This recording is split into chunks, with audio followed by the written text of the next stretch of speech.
probably still be able to hear me though, because I'm pretty loud. So when I woke up this morning, I was so excited. I was like, I gotta go share my life story with these people today. And as the day went on, I started getting pretty nervous. Because sometimes, and my family and my close friends can tell you, I sometimes get, I go on tangents. and so I was like, I'm gonna do my very best today to share my story with you, but just appreciate if I do go on a tangent and then I come back, okay? So this is a quote that I love, and it's funny because coming here, I think you people all know half the stuff that I'm going to talk about today. But this was a quote I came across probably about 15, 16 years ago. And it says, if you are willing to change your thinking, you can change your life. And that was something that really resonated with me. So I said when I was born in 1967. I went to Bingham High School. I was not a good student. I was actually quite shy. I did not want any attention on me.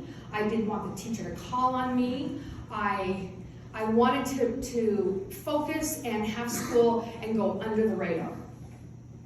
Don't look at me. And I failed my algebra class. I had to take summer school. To this day, I even say this: when you add letters to math, I'm out. And but where I thrived when I was at school, there was a home ec department, and just like you have your kitchen here, we had a little kitchen that we would serve the teachers. And in that department, I thrived. I loved it. I loved cooking food and watching people love, going, oh my gosh, this was so good. This is so wonderful. So that's where I thrived in high school, was in the home ec department. Now, because I was in the home ec department a lot, this is the funniest thing, I had probably a GPA of about a 2.3 GPA. And I was their home ec Sterling Scholar. And I was up against a lot of people that were very highly intelligent, who had 4.0 GPAs, and that was not my story. But the thing that I always knew was I really appreciated food, and I appreciated giving people food and having them receive it and having a lot of joy. So this is kind of a setup for Baby in a Ruby Stamp. But because I lived in Utah, and I was 21 years old, and I had not yet been married, so I went on a mission. And I was privileged enough to be able to go to New Zealand. And I'll tell you what, my mission gave me such great opportunities that pushed me out of my comfort zone. I had to talk to people that I didn't know. I'd have to go up to the door, and I'd have to knock on the door, and I'd have to talk to them. And so I have such gratitude for my mission, because it pushed me and pushed me and pushed me out of my comfort zone to talk to people. I also had the privilege of meeting my husband. Here's the funny thing is, my maiden name, so my married name is Michelle Brockman. My maiden name is Michelle Brock. So technically, all I did was add a man to my name. And so it was there. It was there in New Zealand that I met my husband, who we did not do anything that we weren't supposed to. But as he was leaving to go home, I still had 3 months. He was my zone leader. He told me that he thought I was kind of cool, and he'd really like to come home and maybe we could date or something.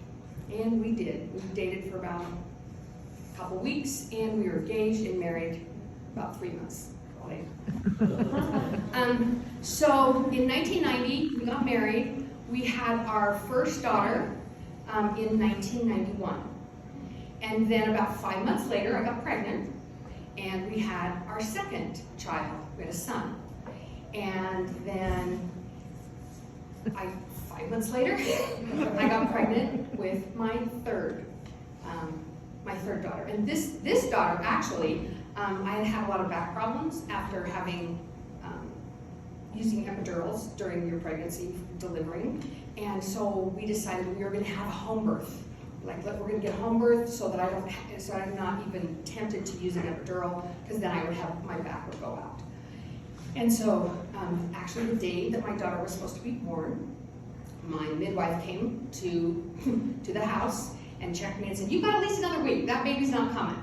And guess what? She was wrong. She left. I went in the bathtub to relax and to give my back and my hips some well-deserved rest, and I began to go into labor. And at that time, my husband said, "Let's get out. I'm calling the midwife. I'm going to call the midwife." And she, of course, was delivering a baby in Ogden and couldn't be there. So I said, "Let's just do this. Let's do this." So my husband delivered our third child, and we named her Narnia.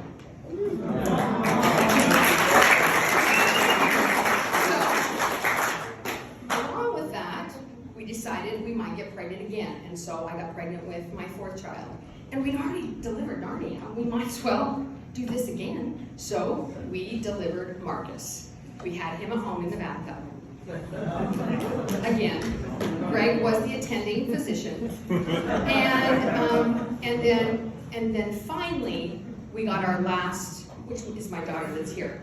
My last daughter was born in 1999 and born in the bathtub. So I attribute that to the fact that I delivered 3 children at home.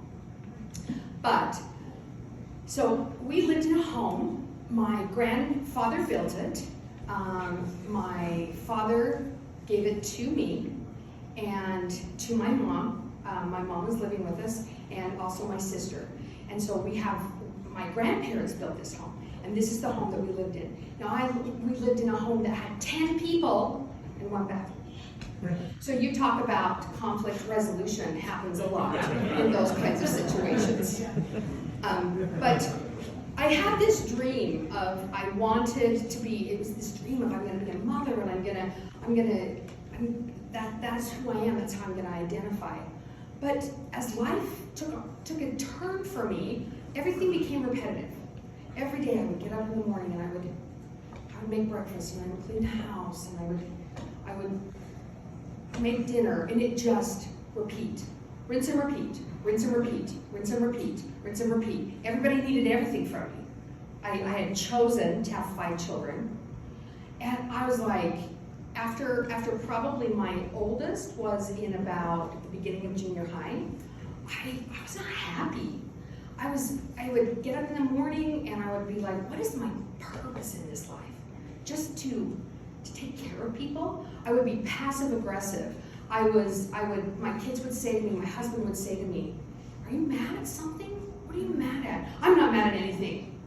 And then they would come home from school and their papers are being dropped and their shoes, and I would just be so mad because they didn't respect me. I was trying to be a good mom and you're not respecting me. And I could feel inside of me, I wasn't a joy to be around. I didn't like me. So after probably several years I just felt like I was spiraling. I was like, I don't like who I'm becoming.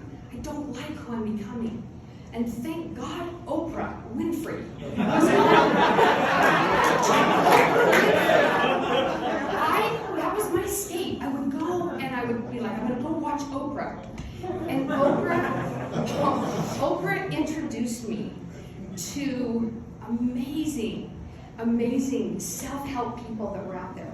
People like Wayne Dyer, people like Deepak Chopra, people like Louise Hay.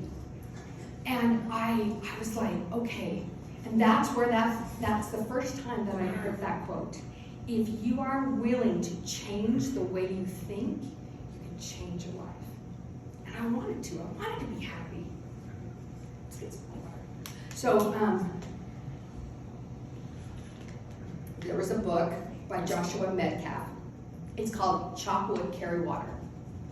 And the premise of that in Buddhist is the idea of finding purpose and honor in those things, emptying garbage cans, sweeping the floor, washing a toilet. Because those things need to be done. Those are those things that makes our life. Like when you walk into a room and chaos is everywhere, you don't feel good. But when you walk into a room and there's order and there's an energy about that you go, okay, there's some value in that. So then I started, thoughts would come in and I would say, I can do this. What I do matters. Picking up a poopy diaper matters, right? Mowing the lawn matters. And as I started changing those ideas, I started finding happiness, right? I started finding some happiness.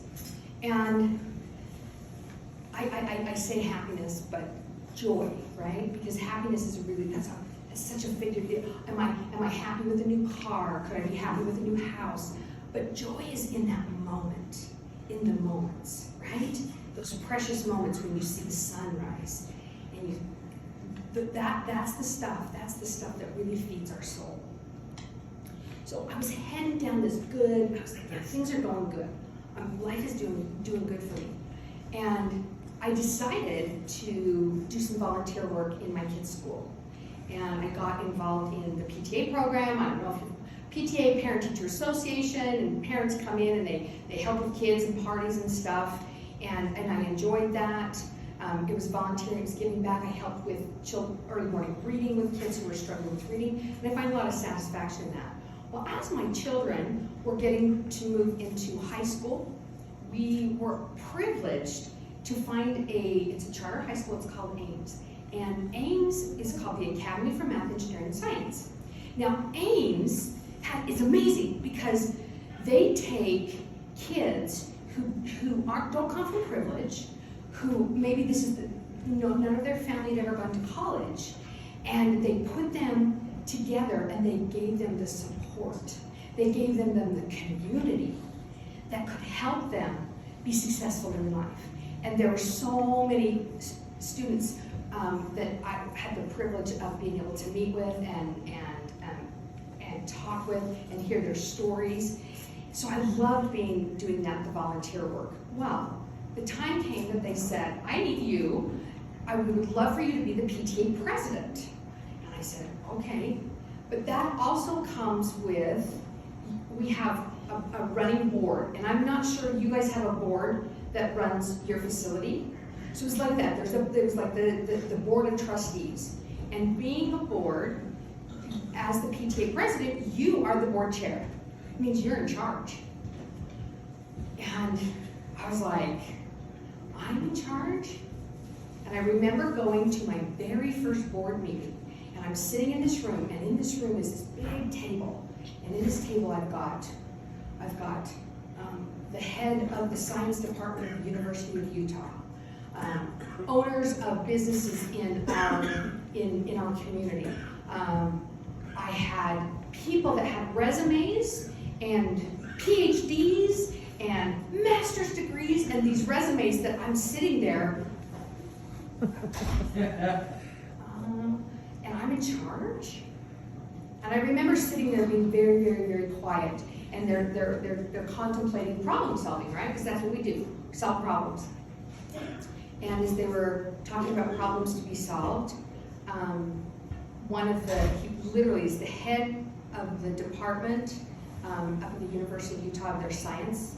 His name is Greg Owens. And he looked at me and he said, Michelle, what do you think? How do you think we should proceed with this? And I was like, well, what do I know? I don't know anything. I don't have a degree. I'm not. You guys know these answers. And he looked at me and he said, you know more than you are willing to admit. You're in the trenches. You're the one doing the work. You're the one that's here to lead us. And I appreciated that conversation that he had with me, because each one of us, right? We have those abilities within us to change lives, to change worlds. But I didn't think so because I didn't have a degree. I didn't have the things that I thought you were supposed to have. So that was part of my realization of understanding that inside of us, I could do hard things. I could challenge myself. I could push myself. So I'm in here. I'm doing the board. I had some rough times, but I'm learning, right? And I'm getting to the point, and I was doing that all with my children. I'm getting to the very end of my last child is getting ready to graduate. And I'm thinking to myself, what am I going to do? Where am I going to go? And my daughter was working at Ruby Snap. And I was like, I don't know what I'm going to do. Am I going to go back to school? What am I going to do? Life choices and things like that. And she comes to me and she says, Mom, do you know anybody looking for a job? We're hiring at Ruby Snap and we need somebody who can sell cookies. Sell cookies? What about me? She's like, would you want to do that? Yeah. Sell cookies? And I was very familiar with the cookies. So, my daughter said to me, so you need to put a resume together. I'm like, a resume? I don't have a resume. I don't work. I don't have, what have I done? Again, doubting myself. She goes, Mom, are you kidding? You've raised 5 children. Do you know what that constitutes in compensation? Not a lot. But,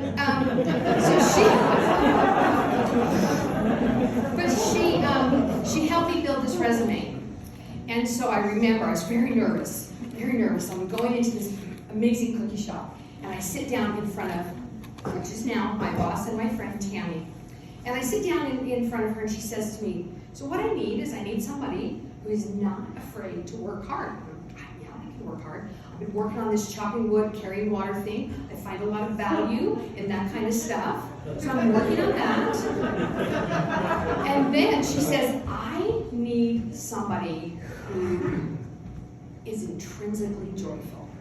And I literally stood up out of the chair and I went, I am all that. At which time she hired me. So I proceeded to work a couple days a week, 4 days a week, where I would get to, going back to that culinary thing from when I was in high school, where people would come in. And if you're not familiar, Ruby Snap, which donates cookies to you, it is a bakery. It is located right downtown in Salt Lake. Every day we bake 22 flavors, and when people come in, they get to come in and they get to sample. And I can say, which one should I sample? You know, they'll say, which one should I try? That's up to you. What do you want to try? And so people would take them and they would buy them, and oh, so wonderful. I loved that. I was getting that, oh, this is so fulfilling to me. Watching people, bringing people joy through a cookie. Like a cookie, right? And so what I loved is I would get up in the morning and I would do my housework, and then so that I could go in the afternoon and go play and spread joy with cookies. So about it was 2017, my boss Tammy comes to me and she says, Michelle, I want to offer you the manager position. I want to go and I want to grow Ruby Snap. So for me to do that, I need somebody that I can depend on, that will oversee the everyday of the bakery. And I was like, yeah, I can do that. It was interesting because sometimes when we get in our head about things, I had this expectation or this identity of what I thought being a manager was, right? And I kept thinking I'm failing. I'm not doing what I'm supposed to do. This is a manager. A manager is supposed to be this. A manager is supposed to do this, and a manager is supposed to do this. And I'm not doing that. I'm failing. And I remember she doesn't even know, but there was a conversation that I had. And she said, Michelle, I just want you to spread joy. That's all I want you to do. I said, I can do that. So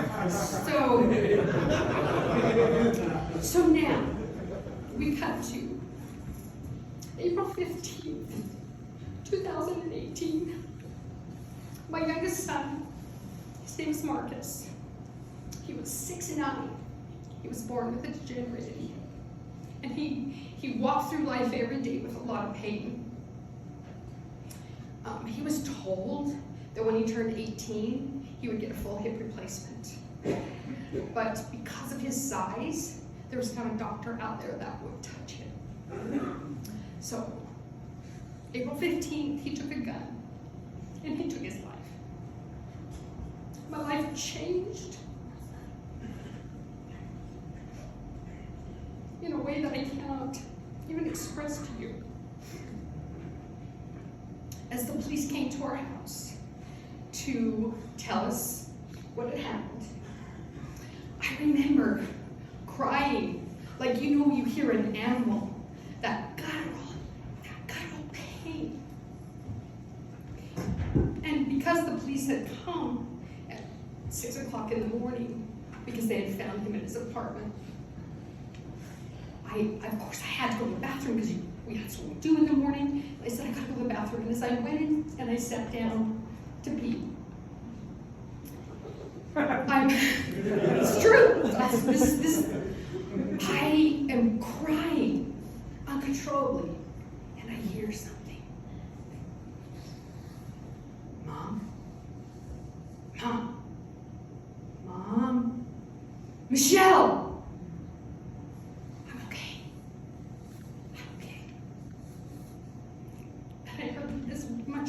Anyone in this room was talking to me.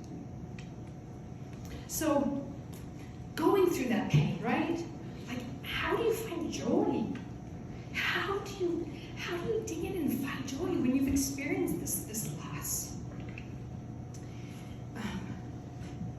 So, we have this thing with him.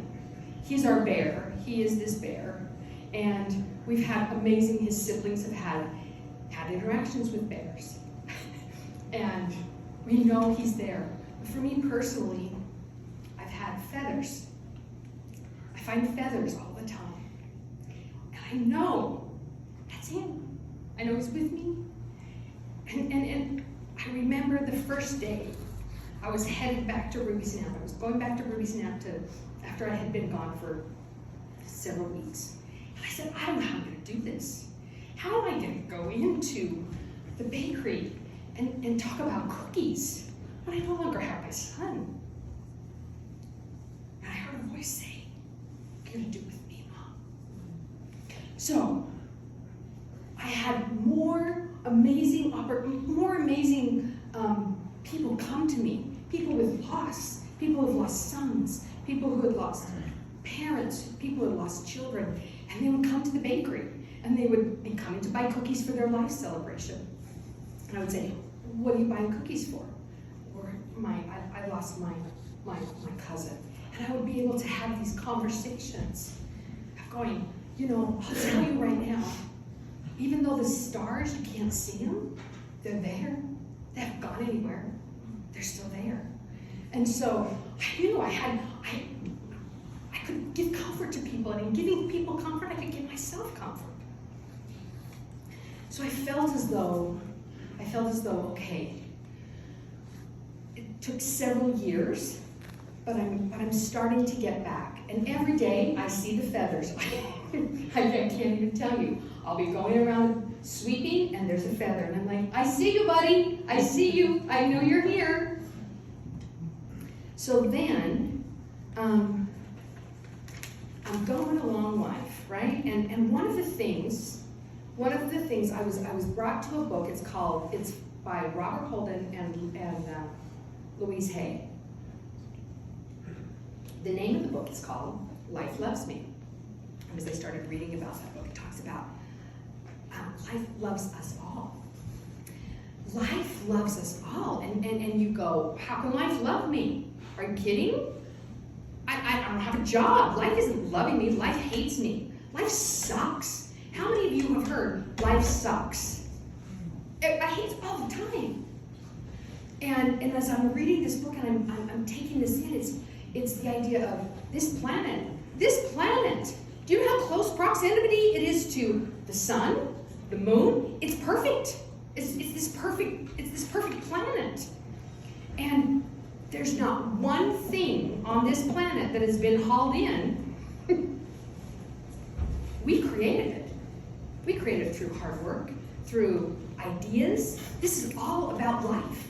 The energy of this world. We created it, right? Because life loves us. And so I was on this, life loves you and life loves me, and I was feeling this, right? I'm on this journey. August 2nd of this year, my daughter Narnia, through her own, dealing with her own pain, through self-medicating,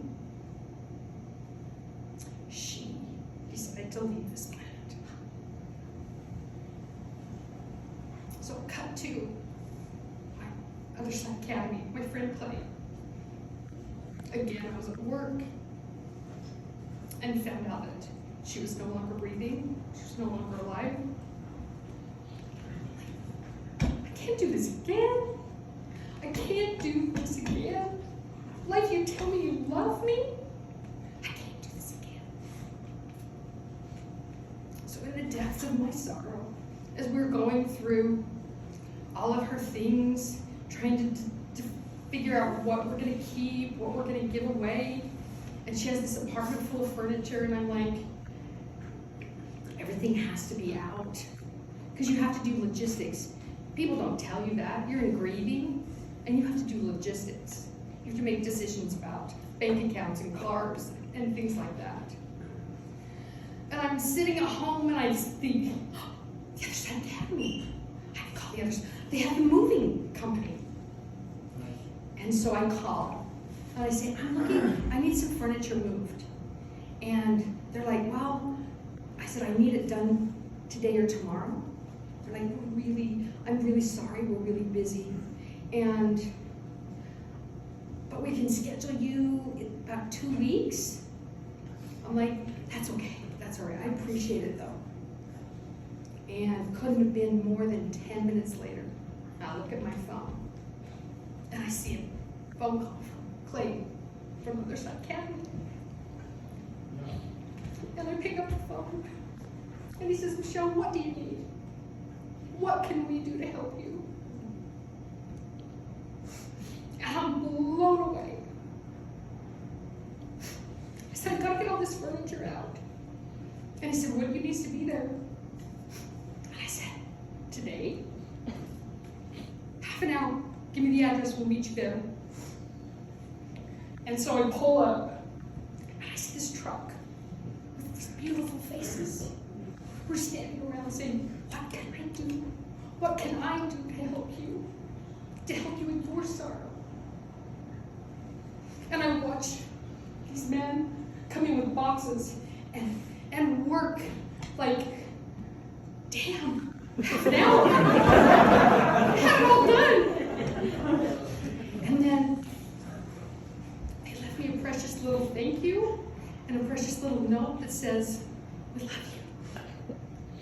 And in that moment, I said, life loves me. Life loves me. So, we love you. So, here's the thing. September 22nd, my mom got COVID. And I lost my mom. Again, how can life love me and take these people from me? How can this be? How is this fair? So, here's the thing. I know I've done a lot of hard things in my life, and I can imagine that each of you have done hard things in your life. But you're here because you want to change. You're here. We have a common denominator. I don't care who you are on this planet, we all have a common denominator. We want to find peace. We want to find self-satisfaction. We want to find love, right? So,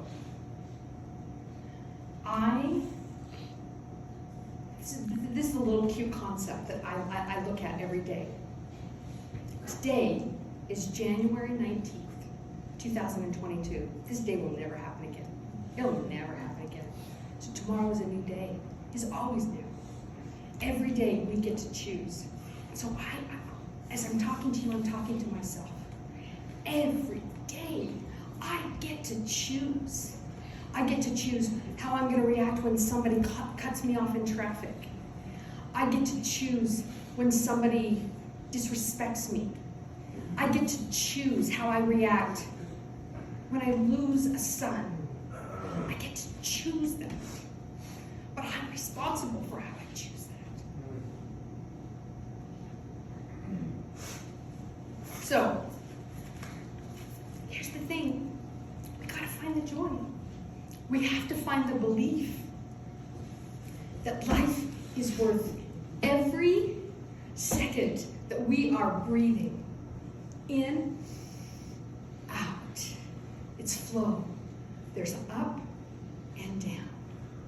And sometimes we're riding high, and sometimes we're riding low. But we know that high is going to come again. So up and down. So here's the thing. Well, wait. Are we doing any questions? as I'm tying this up. Are we going to have any questions? Because I got something I want to tie it up. You can tie it up and then we can do questions after. Okay, so music to me is life. Music to me is joy. And every day, people will attest to this. When you come to the bakery, my greatest dream, Tammy asked me, what's your greatest dream for this year in 2022 with the bakery? And you know what I said? I want a flash mob. I want to see a flash mob. Right? That's what I want. But for me, music touches you. We know we've all had a song that resonates with us, right? That there's no words that can resonate the way you're like, when that person wrote that song, they knew how I felt. Okay? So this is one of my favorite songs. It's Journey's Don't Stop Believin'. Because we're all there. We gotta keep believing that life is gonna love us. Life is gonna give us everything that we need. So, just because I can.